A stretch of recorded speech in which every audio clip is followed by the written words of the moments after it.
It's still early. Where to now? Seems like the son of Gorgo has a poor sense of direction, huh?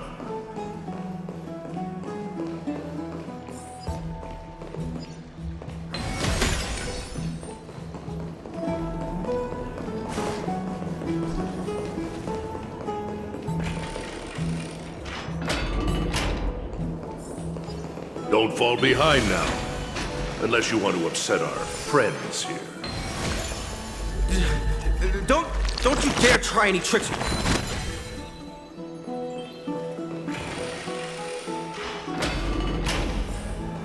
We're almost there.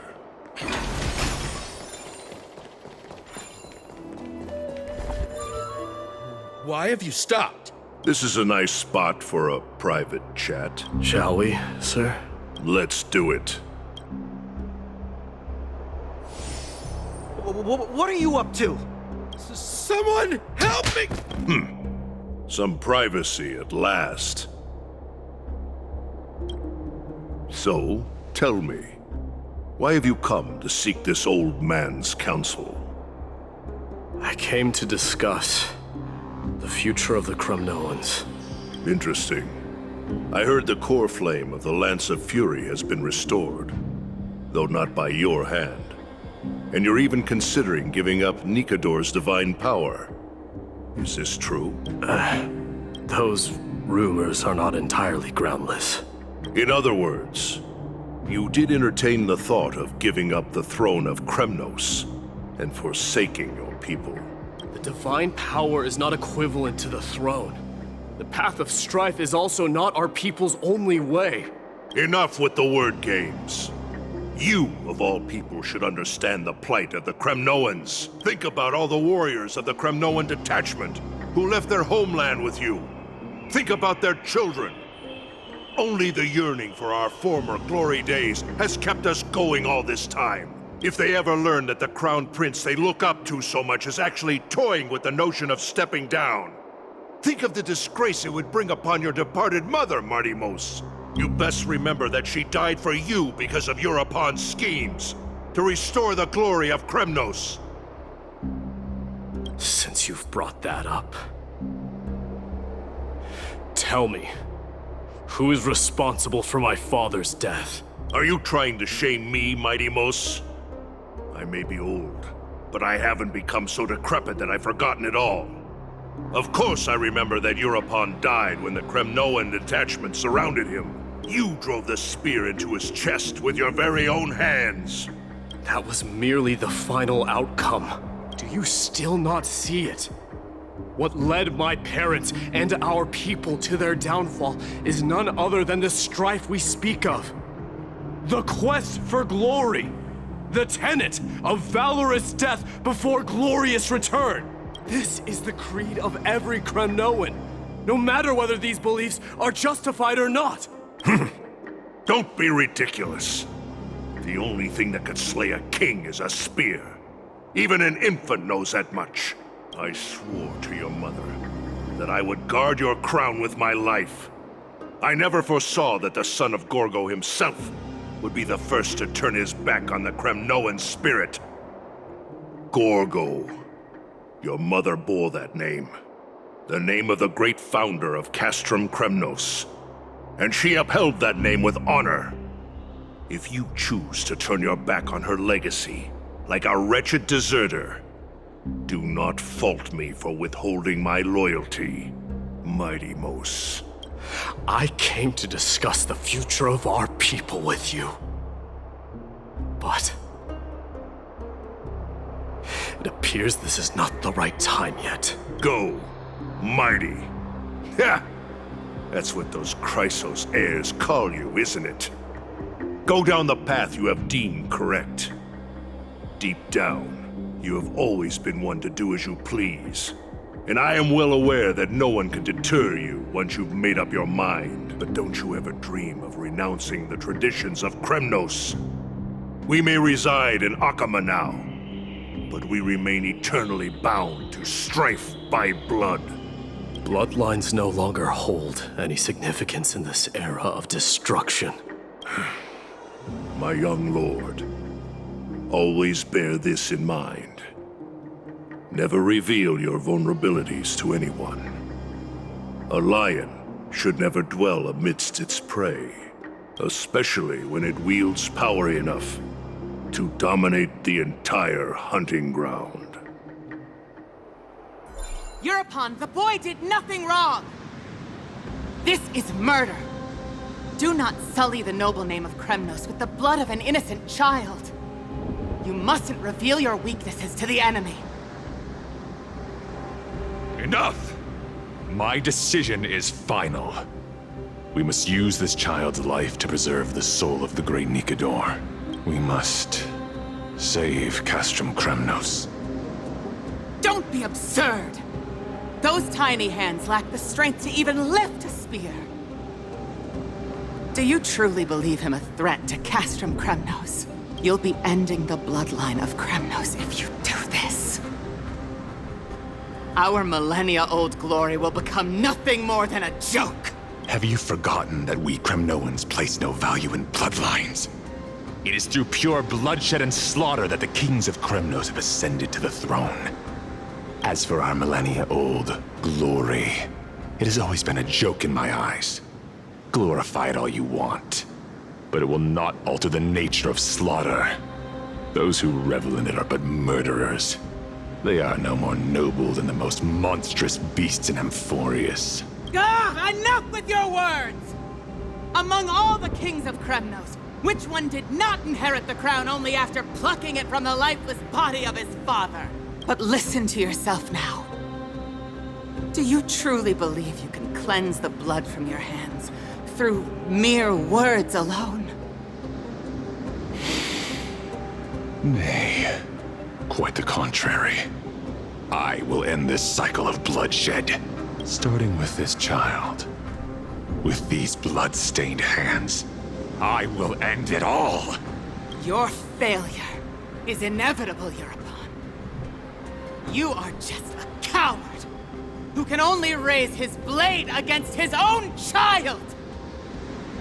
A beast that murders his own kin. King's Aegis and Aphris of Kremnos!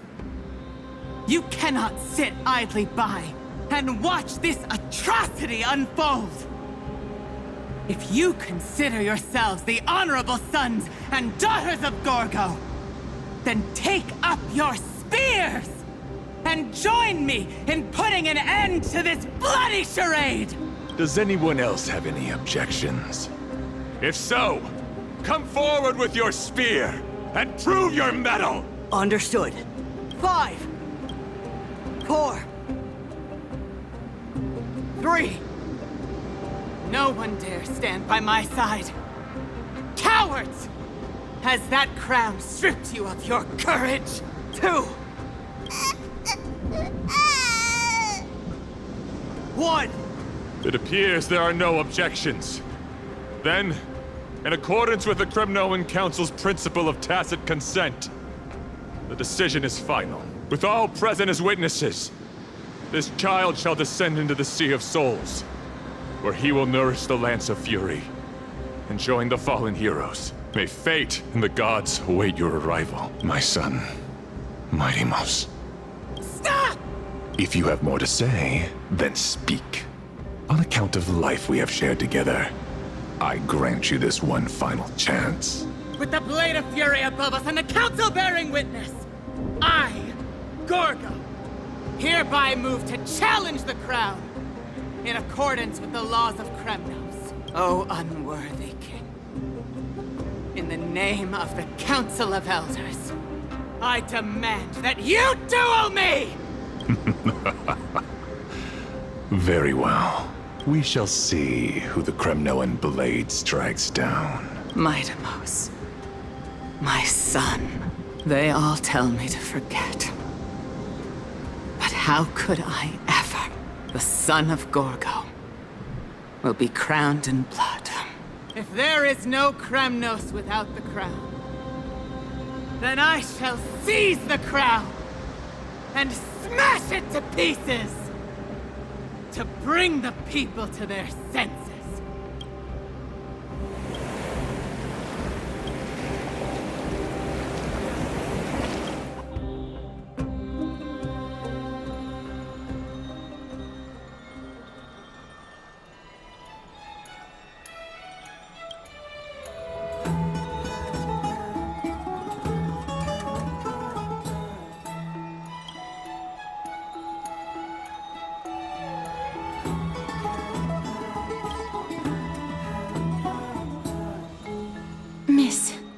awake. Is the room too cold? I apologize for arriving uninvited. I saw that you were still asleep, so I took the liberty of waiting nearby. I bring a message from Lady Aglaya. She has prepared a gift for you and Dan Hong, and wishes to present it to you in person. I'm glad you're in good spirits. All right, let's set off.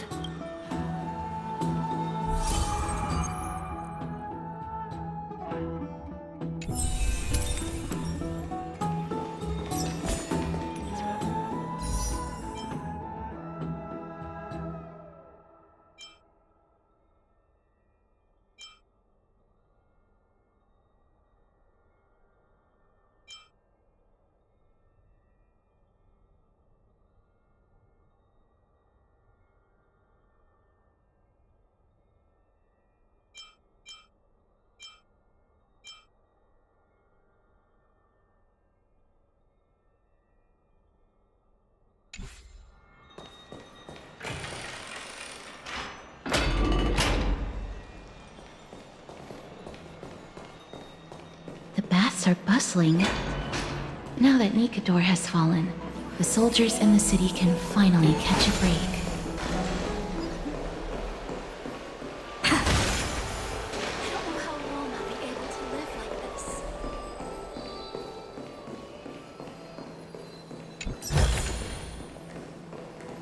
Is that Lady Treeby and Lady Trianne?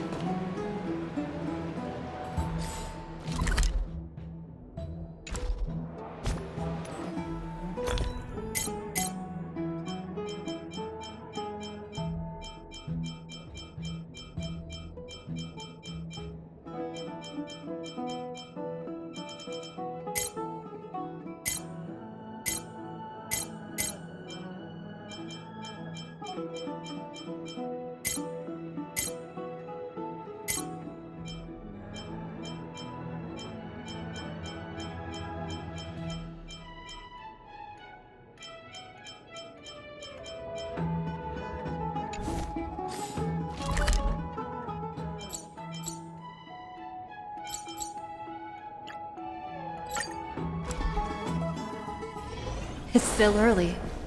Where to now? Poor me. The sweet waves are surging.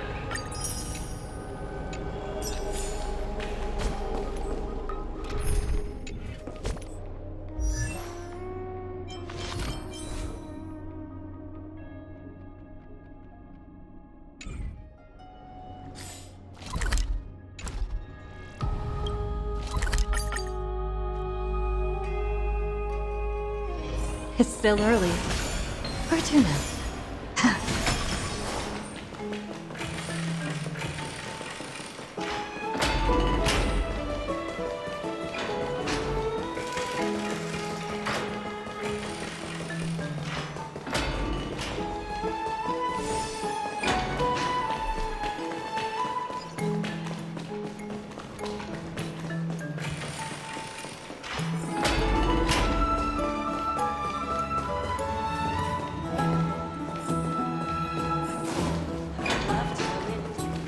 Have you heard? Seems like all the rooms are... I don't know how long I'll be able to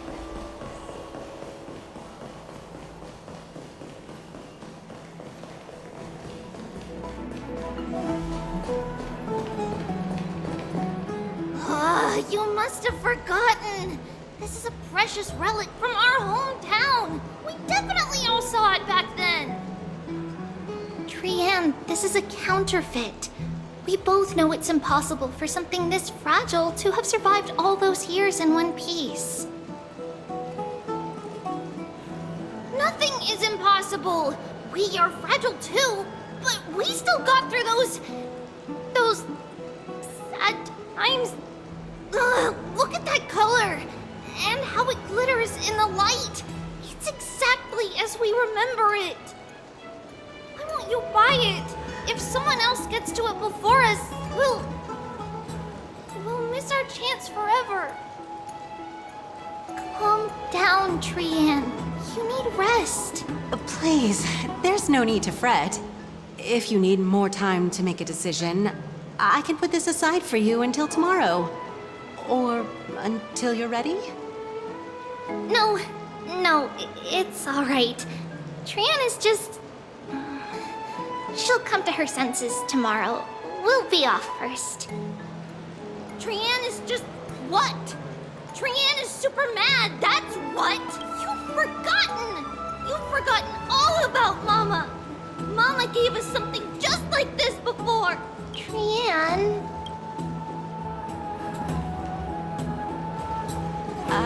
See you tomorrow?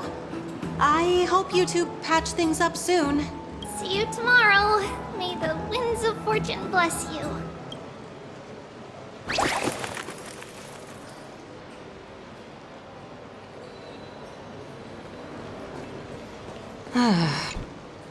Excuse me, if you don't mind, could you tell me what Lady Treby and Lady Trianne were discussing just now?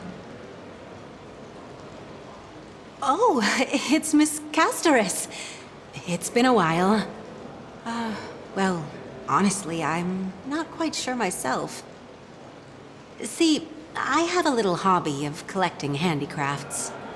Some time ago, I found this trinket being sold at the Marmorial Market and bought it to use as decoration at my stall.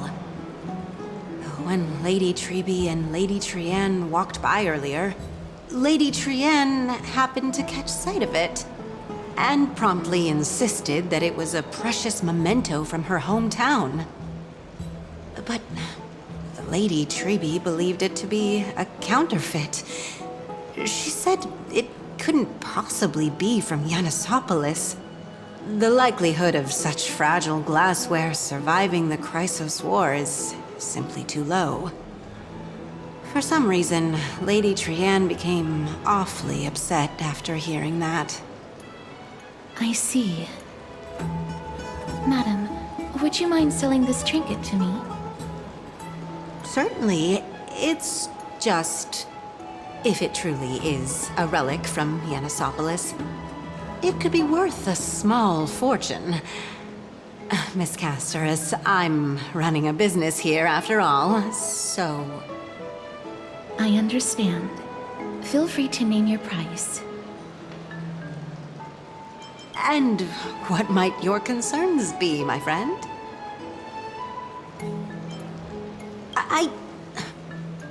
Fine. I'll sell it to you at cost, as a sign of goodwill, Miss Castoris. Just promise to support my business in the future. Much appreciated. Thanks for helping me out. I'm not one to venture out often, and while I have some savings, it takes a lot out of me to even talk to people, let alone haggle. Had you not been here, I would have been set back plenty. The authenticity of the piece isn't important. What matters is that it holds special meaning for Lady Trianne and reminds her of her hometown. I've long wished to show my gratitude for Lady Trianne's care, but I haven't been able to come up with any ideas for a suitable gift. This chance encounter today feels like divine intervention. Perhaps this is the gift I've been searching for. Still, this trinket is admittedly rather fragile. I will have to make some adjustments and stitch it onto wool felt to protect it. That way, no matter how much Lady Trianne runs around, it won't break easily. All right, back to business after that little detour. Let's keep moving. Don't stray far now. We've already kept Lady Aglaia waiting long enough.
It seems your friend arrived before us.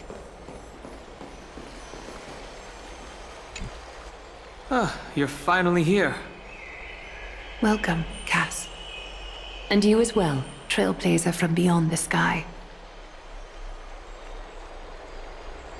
Well, you would have been too, if you hadn't stayed up so late. But what matters is that you got a good rest.